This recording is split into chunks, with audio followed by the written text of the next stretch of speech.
Radio X. Serving the international expat community. Loving the city. Loving you. This is Radio X.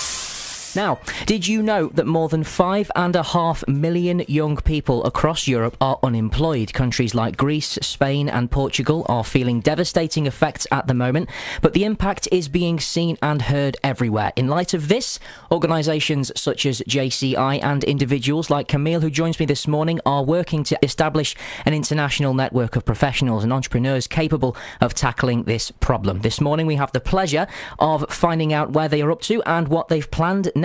Kamil, a very good morning to you. Welcome to Radio X once again. Well, first of all, thanks a lot, Chris, for having me today. It's great to be back and chatting about the initiative. Our organization, JCI TOW, started this event, this project, back in 2012.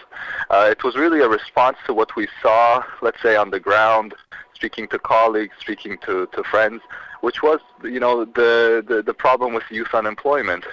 Me personally, I have many friends who are recent grads and who are just having a really hard time finding a job.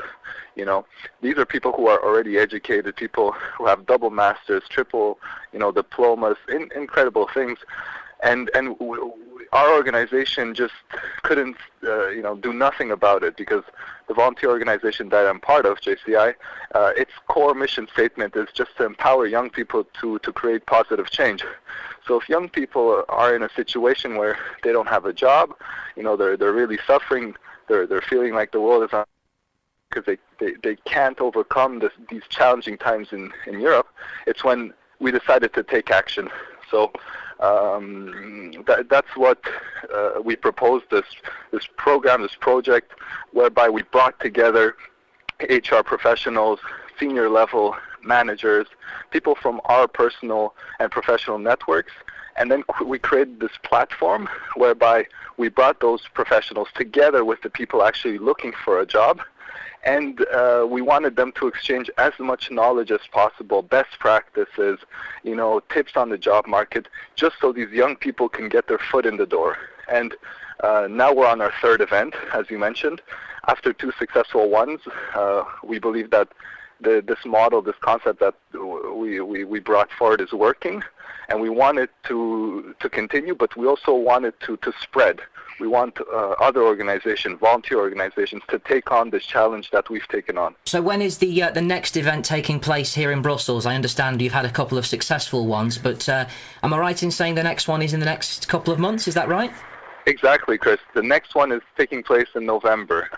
In fact, it will be taking place in parallel with something else that we're organizing. As I mentioned, we believe that what we're doing, this project, should spread, and other volunteer organizations that would love to take on and learn about this concept, we're really open to that. And in fact, together with what we already do, on the same weekend in November, the last weekend in November, we're going to be organizing a leadership summit. So inviting leaders from volunteer organizations from JCI local chapters across Europe to come to Brussels and participate in leadership training on how to best tackle youth unemployment, on how to approach, let's say, this very sensitive issue and difficult issue from, let's say, a volunteer organization perspective. And hopefully when these guys are trained, at the Leadership Summit, they could go back to their respective countries and implement the same type of project that we've been doing here in Brussels since 2012, Excellent, very good. So I understand you're attending a very important meeting next week as well. Could you tell us a bit about that and some of the key players involved in the project at the moment? Yeah, for sure. Well, next week on Monday, September 16th, we're having a Program Advisory Committee board meeting. So because our project is running since 2012, we've already, met certain professionals, HR professionals, senior leaders, senior entrepreneurs, let's say, in Brussels who have really enjoyed working with us on this project. Our former speakers from our panel series that we've had.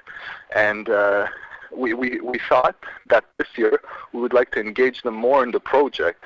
And what we've organized is something that I think is a really cool idea. It's this Program Advisory Committee board, and it's bringing all of our alumni, professional alumni, let's say, the senior level guys, to actually come back, meet with our team, advise us on actual HR issues, leadership issues, let's say approaches that we can take in the actual program of our event, so as to give our event a bit more expertise, a targeted approach to really try to tackle these issues of youth unemployment in Brussels, but also for the leadership summit, like I mentioned.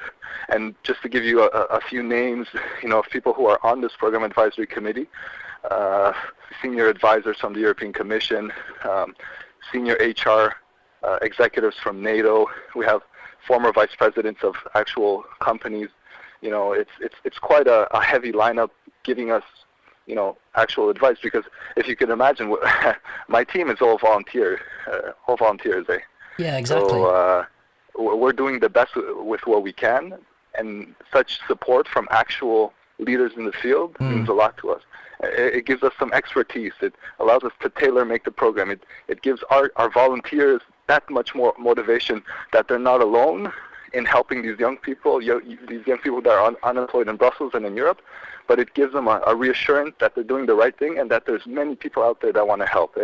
Very good. This program advisory board, again, is all volunteers, people who can do something else in their free time, but they've decided to come to the meeting to support the initiative and really back us in this project, which we think is going to be a great success. Very good indeed.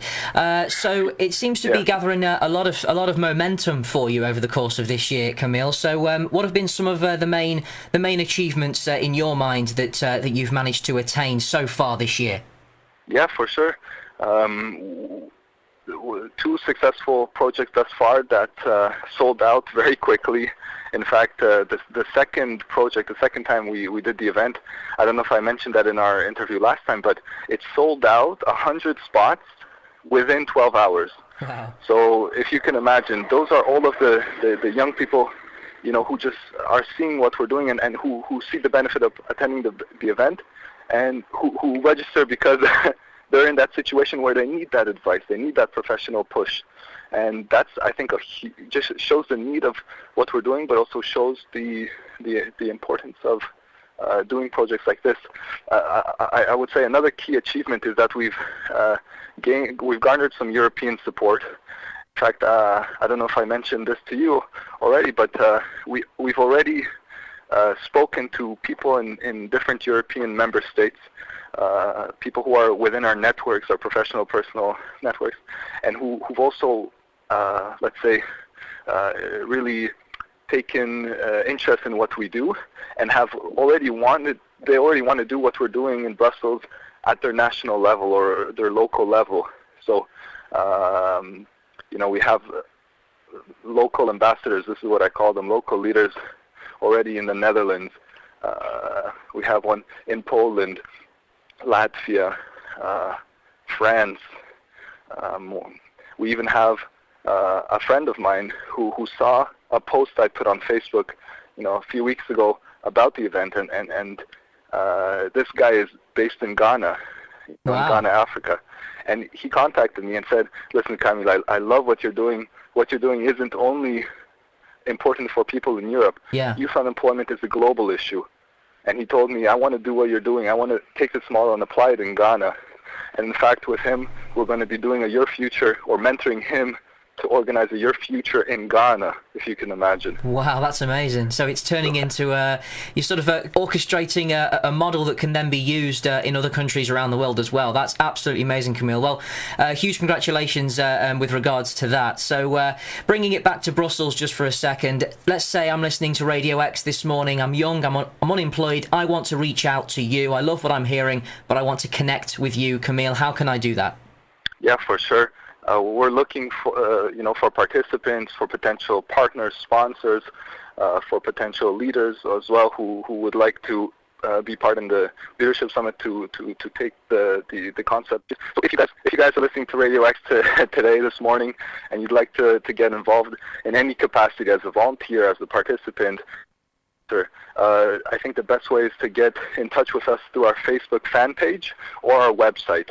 So our Facebook fan page is JCI TOE, so JCI THOE, and just do a quick Facebook search there, or find us on our website at www.jcithoe.com. Excellent. Thank you very much, Kamil. I will share those details on the RadioX Facebook page as well. So if you're listening and you want to connect with Kamil and JCI, then just keep an eye on the Facebook page. Those details will be posted shortly. Kamil, huge congratulations for the many successes you've had so far, and the very best of luck for the future events in November and beyond as well. Have yourself a great day. Thank you very much, Chris. You too. Have a great day. This is Radio X.